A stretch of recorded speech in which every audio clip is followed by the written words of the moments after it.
Hi friends, ഇപ്പോൾ എല്ലാവർക്കും ഒരിക്കൽ കൂടി നൗറാസ് കിച്ചണിലേക്ക് സ്വാഗതം. എല്ലാവരോടും എന്നും പറയുന്ന പോലെ തന്നെ നമ്മൾ റെസിപ്പീൻ്റെ വിവരങ്ങൾക്ക് കിടക്കുന്നതിൻ്റെ മുന്നേ തന്നെ നിങ്ങൾ ആദ്യമായിട്ടാണ് ഈ ചാനൽ കാണുന്നതെന്നുണ്ടെങ്കിൽ സബ്സ്ക്രൈബ് ചെയ്യുക. കൂടെ തൊട്ടടുത്തുള്ള ബെല്ലൈക്കൺ കൂടി ക്ലിക്ക് ചെയ്താൽ പുതിയ വീഡിയോസ് നിങ്ങൾക്ക് ലഭിക്കും. അപ്പോൾ ഇന്ന് നമ്മൾ ഉണ്ടാക്കാൻ പോകുന്നത് ബീഫ് വിന്താലു ആണ്. OMKV ഫിഷിംഗ് ആൻഡ് കുക്കിംഗ് എന്നുള്ള ചാനലിൽ നിന്നും കണ്ടിട്ടുണ്ടാക്കിയതാണ്. അപ്പോൾ അതിൻ്റെ ഒരു ഇൻസ്പിറേഷൻ്റെ ഭാഗമായിട്ട് ഉണ്ടാക്കുകയാണ്. അപ്പോൾ അത് എങ്ങനെയാണെന്നുള്ളത് നമുക്ക് നോക്കാം. അതിനായിട്ട് ഞാനിവിടെ ഒരു ബൗളിലേക്ക് ആദ്യം തന്നെ മുളക് പൊടിയാണ്, ഒരു 1.5 ടേബിൾ സ്പൂൺ സാദാ മുളക് പൊടി ചേർക്കുന്നുണ്ട്, 1.25 ടേബിൾ സ്പൂണോളം. ഇത് നല്ല സ്പൈസി ആയിട്ടുള്ളൊരു റെസിപ്പി കൂടിയാണിത്. അതുപോലെ തന്നെ നമ്മളിതിലേക്ക് കാശ്മീരി ചില്ലി പൗഡർ ചേർക്കുന്നുണ്ട്. അതും ഇതുപോലെ തന്നെ ഒരു 1.5 ടീസ്പൂണാണ് ചേർത്ത് കൊടുക്കുന്നത്. 1.5 ടീസ്പൂണോളം കാശ്മീരി ചില്ലി പൗഡറും കൂടി ചേർത്ത് കൊടുക്കുക. അപ്പോൾ നമ്മളിതിൽ എരിവ് കൂടുതലായിട്ടാണ് നിൽക്കേണ്ടത്, എരിവിനാണ് ഇതിൽ കൂടുതൽ പ്രാധാന്യം നൽകുന്നത്. അപ്പോൾ അതനുസരിച്ച് നമ്മൾക്ക് കൂട്ടിയും കുറച്ചൊക്കെ യൂസ് ചെയ്യുക.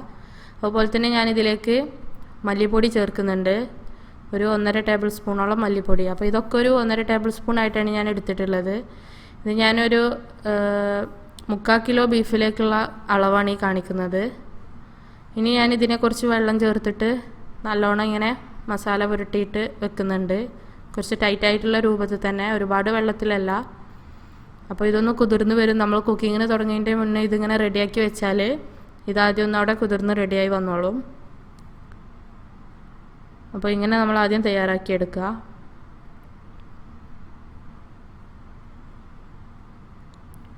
ഇനി നമുക്ക് ഒരു മിക്സിയുടെ ചെറിയ ജാർ എടുക്കുന്നുണ്ട്. അതിലേക്ക് ഇഞ്ചി വെളുത്തുള്ളി ഇതാദ്യം ചേർത്ത് കൊടുക്കണം.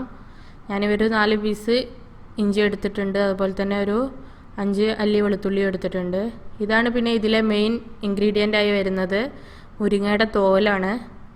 നമ്മൾ മുരിങ്ങ മരത്തുമെന്ന് ചീന്തിയെടുത്ത തോല്, അതിൻ്റെ മേൽഭാഗത്തിലുള്ള ഒരു വെള്ള കളറിലുള്ള അത് നമ്മൾ കത്തി കൊണ്ട് വരണ്ടി കളഞ്ഞിട്ട് ഉൾഭാഗത്തുള്ള പച്ച ഭാഗം കൂടിയിട്ടാണ് നമ്മൾ എടുക്കേണ്ടത്. നല്ല മൂത്തതായത് എടുക്കണമെന്നൊന്നുമില്ല, എന്നാലും നമ്മളിത് ശരിക്കും ഇങ്ങനെ ഇതൊക്കെ കൂടെ മിക്സിയിൽ അടിക്കുന്നതിലും ഭേദം നമ്മൾ ചെറിയ അമ്മിക്കല്ലിലിട്ട് ചതച്ചെടുക്കുന്നതാവും ഏറ്റവും ബെറ്റർ.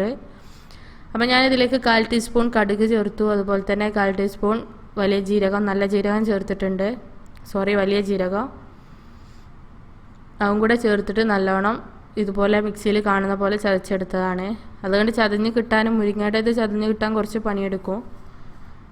ഇനി ഞാനിവിടെ മൺചട്ടിയിലാണിത് കുക്ക് ചെയ്തെടുക്കുന്നത്. അപ്പോൾ മൺചട്ടിയിലാണ് നമ്മൾ ശരിക്കും ബീഫ് ഉണ്ടാക്കേണ്ടത്, എന്നാലേ ആ ഒരു പെർഫെക്റ്റ് ടേസ്റ്റ് കിട്ടുള്ളൂ. മറ്റുള്ള പാത്രങ്ങൾ യൂസ് ചെയ്താൽ ആ ഒരു പെർഫെക്റ്റ് ടേസ്റ്റ് കിട്ടില്ല.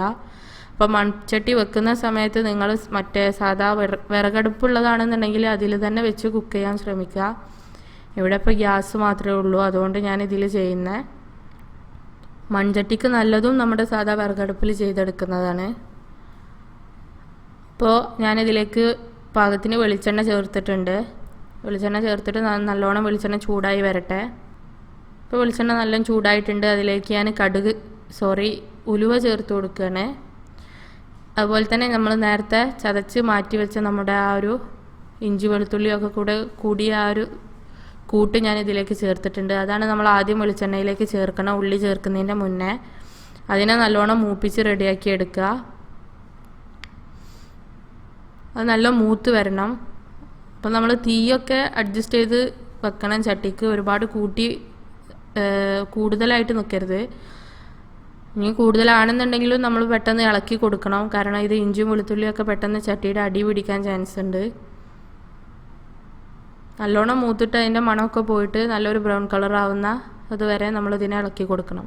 അപ്പോൾ ആ വീഡിയോയിൽ അവർ ചെയ്യുന്നത് പുറത്ത് സാധാ അടുപ്പൊക്കെ കൂട്ടിയിട്ട് ചെയ്യുന്നൊരു രൂപമാണ്.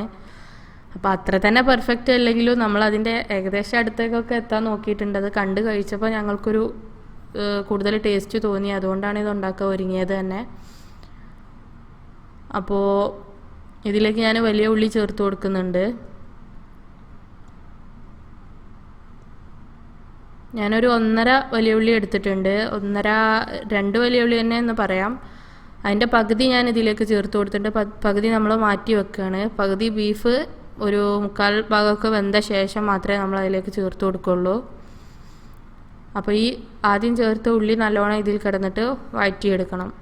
ആ മസാലയും ഉള്ളിയും ഒക്കെ നല്ലോണം മിക്സായി വരണം. ഞാനിതിലേക്ക് ഉപ്പ് ചേർത്ത് കൊടുക്കുന്നുണ്ട്. അപ്പോൾ നമ്മൾ ഉള്ളി വാടി വരുന്നതിൻ്റെ മുന്നേ തന്നെ ഉപ്പ് ചേർത്ത് കൊടുക്കാൻ ശ്രദ്ധിക്കുക, എന്നാൽ പിന്നെ പെട്ടെന്ന് ഉള്ളി വാടി കിട്ടും.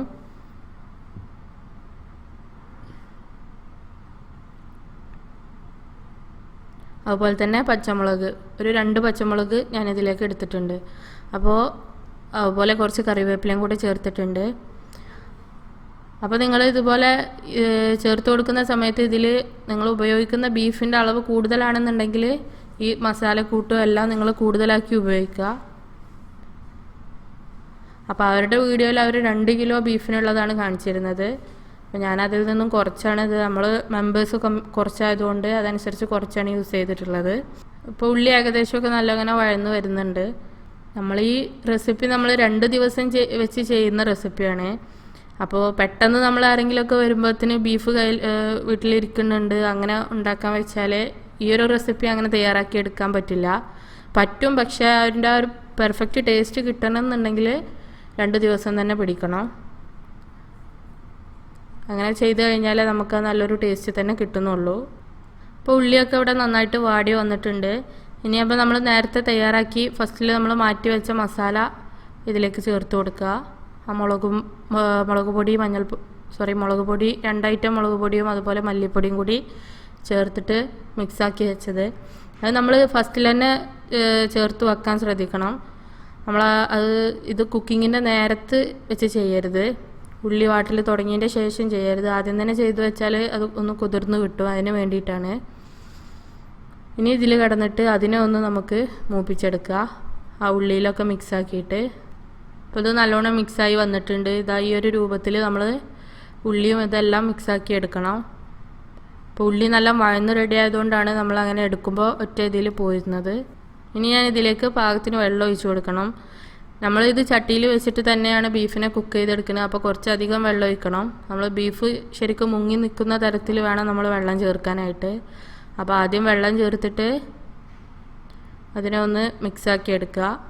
എന്നിട്ട് പിന്നെ ബീഫ് ചേർത്തിട്ട് നമ്മൾ പാകത്തിന് വെള്ളം ചേർത്ത് കൊടുക്കുക. അതിൽ വെച്ചിട്ട് നമ്മൾ നല്ലോണം വേവിച്ചെടുക്കുകയാണ് ചെയ്യുന്നത്. ഈ വെള്ളം ചേർക്കുന്ന സമയത്ത് നമ്മൾ ഇതിലേക്ക് ഉപ്പൊക്കെ കമ്മി ഉണ്ടോയെന്ന് നോക്കുക. എരിവ് ഏതായാലും കമ്മി ഉണ്ടാവില്ല, ഉപ്പ് കമ്മി ഉണ്ടോയെന്ന് നമ്മൾ ടേസ്റ്റ് ചെയ്ത് നോക്കണം. അപ്പോൾ പാകത്തിനനുസരിച്ച് ഉപ്പൊക്കെ ചേർത്ത് കൊടുക്കുക.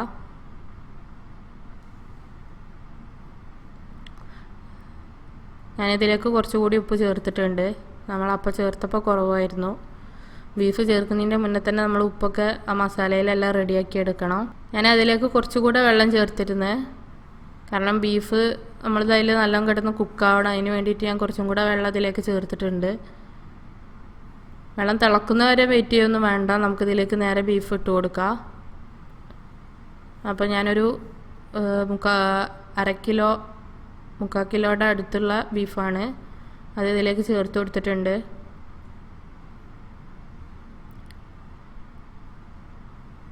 ഇതിൽ ബീഫിൻ്റെ പീസ് മാത്രമല്ല എല്ലും എല്ലാം കൂടിയിട്ടുണ്ട്, എല്ലും നെയ്യും എല്ലാം കൂടിയിട്ടുള്ള പീസാണ്. അങ്ങനെയും കൂടെ ചെയ്തെടുക്കുമ്പോഴേ ഇതിന് കൂടുതൽ ടേസ്റ്റ് കിട്ടത്തുള്ളൂ. അപ്പോൾ ഇനി ഇതിനെ നല്ലോണം ഇളക്കിയിട്ട് നമ്മൾ എങ്ങനെ അതിനെ നല്ലോണം അടച്ച് വെച്ചിട്ട് നല്ല വേവിച്ചെടുക്കുക.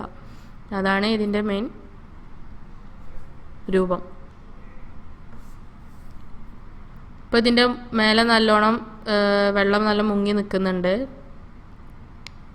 ബീഫ് വെള്ളത്തിൽ ഈ ഒരു രൂപത്തിലാണ് നമ്മൾ ഇതിലേക്ക് വെള്ളം ചേർക്കേണ്ടത്. ഇനിയിപ്പോൾ വെള്ളം അധികമായാലും കുഴപ്പമൊന്നുമില്ല, അത് വെന്ത് വരുമ്പോൾ തന്നെ അതിലെ വെള്ളം വറ്റി റെഡി ആയിക്കോളും. എന്ന് വിചാരിച്ച് ഒരുപാട് ഒഴിച്ച് കൊടുക്കുകയും ചെയ്യരുത്. ഇനി ഞാനിത് അടച്ച് വെച്ച് കൊടുത്തിട്ടുണ്ട്. നമുക്ക് ഇനി ഇതിനെ അടച്ച് വെച്ച് വേവിച്ചെടുക്കാം. അപ്പോൾ ഞാൻ കുറച്ച് നേരം കഴിഞ്ഞ് തുറന്ന് നോക്കിയതാണ്. അപ്പോൾ നല്ലോണം തിളക്കുന്നുണ്ട്. നമുക്ക് ഇടയ്ക്കിടയ്ക്ക് ഇതിനെ ഇളക്കി കൊടുക്കണം, അടി പിടിക്കാത്ത രൂപത്തിൽ നല്ലോണം ഇളക്കി കൊടുക്കണം ഇടയ്ക്കിടയ്ക്ക്. അപ്പോൾ ഒരുപാട് തീയിലിട്ട് വെക്കരുത്, ഒരു ചെറിയ തീയിലിട്ട് വെച്ചിട്ട് വേണം ചെയ്യാനായിട്ട്. മൺചട്ടിയിലാവുമ്പോൾ എന്ന് വെച്ചാൽ നമുക്ക് ആ മൺചട്ടിയുടെ ചൂട് കിടന്നിട്ടും ബീഫൊന്ന് പെട്ടെന്ന് വെന്ത് കിട്ടും. അപ്പോൾ ഇങ്ങനെ ഇടയ്ക്കിടയ്ക്ക് നമ്മൾ തുറന്ന് നോക്കിയിട്ട് ഇതിനെ ഇളക്കിക്കൊണ്ടേയിരിക്കുക. ഇങ്ങനെയാണ് ഇത് കുക്ക് ചെയ്യുന്ന വിധം.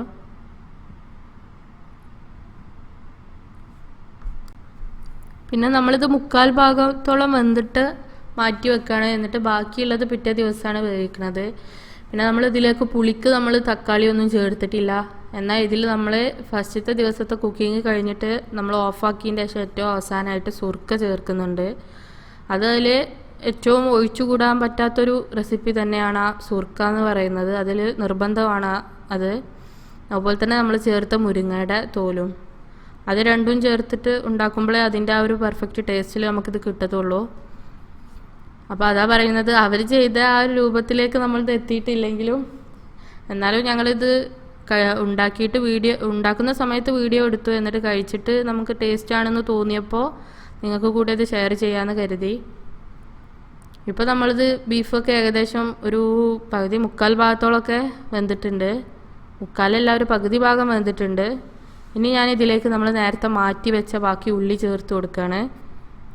ആ ഉള്ളി നമ്മൾ ഈ സമയത്താണ് ചേർക്കേണ്ടത്. കാരണം നമ്മൾ ബീഫ് വിളമ്പിയെടുക്കുന്ന സമയത്ത് അതിൻ്റെ കൂടെ ഒന്ന് കടിക്കുന്ന ഒരു രൂപത്തിൽ കിടക്കണം. ഉള്ളി ഒരുപാട് കിടന്ന് കുക്കാവാതെ വഴന്നു പോകാത്ത രൂപത്തിൽ ആ ഉള്ളി കൂടെ അതിലേക്ക് ചേർത്ത് കൊടുക്കുക. അതും കൂടി ചേർത്ത് നല്ലോണം നമ്മൾ ഇളക്കിയെടുക്കണം. ഇതിൽ ഈ വെള്ളം അതിലുണ്ടായിക്കോട്ടെ, ഞങ്ങൾക്ക് കുറച്ച് കറി രൂപത്തിലൊക്കെ ആണെന്നുണ്ടെങ്കിൽ അങ്ങനെ, പക്ഷെ ഇതൊരു കറി രൂപത്തിൽ ഒരുപാട് കറിയായിട്ട് യൂസ് ചെയ്യുന്നതും അല്ല. ഇപ്പോൾ ഉള്ളിയൊക്കെ നല്ലോണം അതിൽ മിക്സാക്കി എടുത്തിട്ടുണ്ട്. അതും കുറച്ച് നേരം ഇങ്ങനെ ഒന്ന് കുക്കായി വരണം. ഇനി ഏറ്റവും അവസാനം ഞാൻ ഇതിലേക്ക് കുറച്ച് കറിവേപ്പില കൂടി ഇട്ട് കൊടുക്കുന്നുണ്ട്. അതിൻ്റെ ആ ഒരു പച്ച ടേസ്റ്റും കൂടെ അതിൽ വന്നോട്ടെ എന്ന് കരുതിയിട്ടാണ്. ഇനി നമുക്കിതിലേക്ക് വേറെ തൂമിക്കലും കാര്യങ്ങളൊന്നും വേറെ ഇല്ല. ഈ ഒരു രൂപത്തിലാണ് തയ്യാറാക്കി എടുക്കുന്നത്. അപ്പോൾ ഇത് ചോറിൻ്റെ കൂടെയൊക്കെ കഴിക്കാം നമുക്ക്. ഇപ്പോൾ ഉള്ളിയൊക്കെ വെച്ചിട്ട് കുറച്ച് നേരം അടച്ച് വെച്ചിട്ടുണ്ട്. അതിൻ്റെ ശേഷം ഞാനിനി ഇതൊന്ന് തുറന്ന് നോക്കുകയാണ്. ഇപ്പം നല്ലൊരു ഇതിൽ വന്നിട്ടുണ്ട്. നമ്മുടെ ബീഫൊക്കെ നല്ലോണം അല്ലെങ്കിൽ ഒരുപാട് അങ്ങോട്ട് കുക്കായിട്ടില്ലെങ്കിലും എന്നാലും അത്യാവശ്യം നല്ല രീതിയിൽ തന്നെ കുക്കായിട്ടുണ്ട്. ഈ ഒരു സമയത്ത് നമ്മൾ ഫ്ലെയിം ഓഫ് ചെയ്യണം. ഫ്ലെയിം ഓഫ് ചെയ്തിട്ടാണ് ഞാൻ ഈ പറയുന്ന സുർക്ക നമ്മൾ ഇതിലേക്ക് ചേർത്ത് കൊടുക്കേണ്ടത്. ഞാൻ ഇത്രയും ബീഫിലേക്ക് ഞാനൊരു 2 ടേബിൾ സ്പൂണോളം സുർക്ക ചേർത്തിട്ടുണ്ട്. 2-2.25 ടേബിൾ സ്പൂൺ സുർക്ക ഞാൻ ഇതിലേക്ക് ചേർത്തിട്ടുണ്ട്. ആ സുർക്ക കൂടി ചേർത്തിട്ട് നല്ലോണം ഇളക്കി കൊടുക്കുക. ഈ സമയത്ത് നമ്മൾ ഫ്ലെയിം ഓഫ് ചെയ്തിരിക്കണം. മൺചട്ടിയിലാവുമ്പോൾ ഫ്ലെയിം ഓഫ് ചെയ്താലും കുറേ നേരം അതൊന്നും ഇങ്ങനെ തിളച്ചുകൊണ്ടേ ഇരിക്കും. അപ്പോൾ ഫസ്റ്റ് ദിവസത്തെ നമ്മുടെ കുക്കിംഗ് ഇവിടെ കഴിഞ്ഞിട്ടുണ്ട്. ഇനി ഇതിനെ നമുക്ക് അടച്ചു വെക്കണം. അടച്ചു വെച്ചിട്ട് ഞാനിത് രാത്രിയിലാണ് കുക്ക് ചെയ്തിട്ടുള്ളത്. രാത്രിയിൽ കുക്ക് ചെയ്തു. പിറ്റേ ദിവസം രാവിലെ തന്നെ നമ്മളിതിൻ്റെ ബാക്കി കുക്കിങ്ങും കൂടി തുടരുന്നുണ്ട്. അപ്പോൾ ഇനി നമുക്കിതിനെ അടച്ചു വെക്കാം.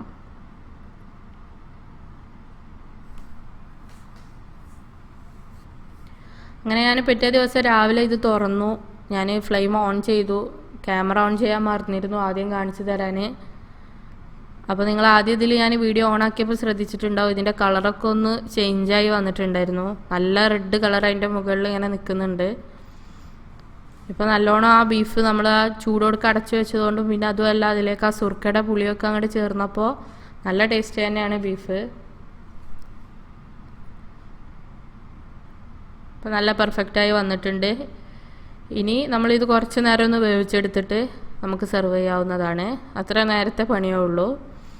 ശരിക്കും പറഞ്ഞാൽ ഇപ്പോൾ തന്നെ ബീഫ് നല്ലോണം വെന്തിട്ടുണ്ട്. ജസ്റ്റ് ഒന്ന് തിളച്ച് വന്നാൽ തന്നെ മതിയാവും. അപ്പോൾ ഈ ഒരു രൂപത്തിലാണ് വിന്താലു റെസിപ്പി ഞങ്ങളതിൽ OMKV ഫിഷിംഗ് ആൻഡ് കുക്കിങ്ങിൽ നിന്നും കണ്ടിട്ട് തയ്യാറാക്കിയത്. അപ്പോൾ ഇതെല്ലാവർക്കും ഇഷ്ടപ്പെടുമെന്ന് പ്രതീക്ഷിക്കുന്നു. എല്ലാവരും ഒന്ന് ട്രൈ ചെയ്ത് നോക്കുക. അപ്പോൾ നമ്മൾ ട്രൈ ചെയ്തു, ടേസ്റ്റ് അറിഞ്ഞ് അതിൻ്റെ എന്താ പറയുക, ഞങ്ങളിതൊരു നെയ്പ്പത്തലിൻ്റെ കൂടെയാണ് സെർവ് ചെയ്തിരുന്നത്. അപ്പോൾ അതിൻ്റെ കൂടെയൊക്കെ കഴിച്ചിട്ട് ഞങ്ങൾക്ക് നല്ല അഭിപ്രായം തോന്നി. അതുകൊണ്ടാണ് നമ്മൾ ഈ വീഡിയോ ഷെയർ ചെയ്യാൻ തന്നെ കരുതിയത്. അപ്പോൾ എല്ലാവരും ഇത് ട്രൈ ചെയ്ത് നോക്കുക, എല്ലാവർക്കും ഇഷ്ടപ്പെടും. അതുപോലെ തന്നെ നിങ്ങൾ ലൈക്ക് ചെയ്യുക, കമൻറ്റ് ചെയ്യുക, അതുപോലെ തന്നെ ഷെയർ ചെയ്യുക. ഞാൻ എപ്പോഴും പറയുന്ന പോലെ തന്നെ സബ്സ്ക്രൈബ് ചെയ്യുക. Thank you for watching.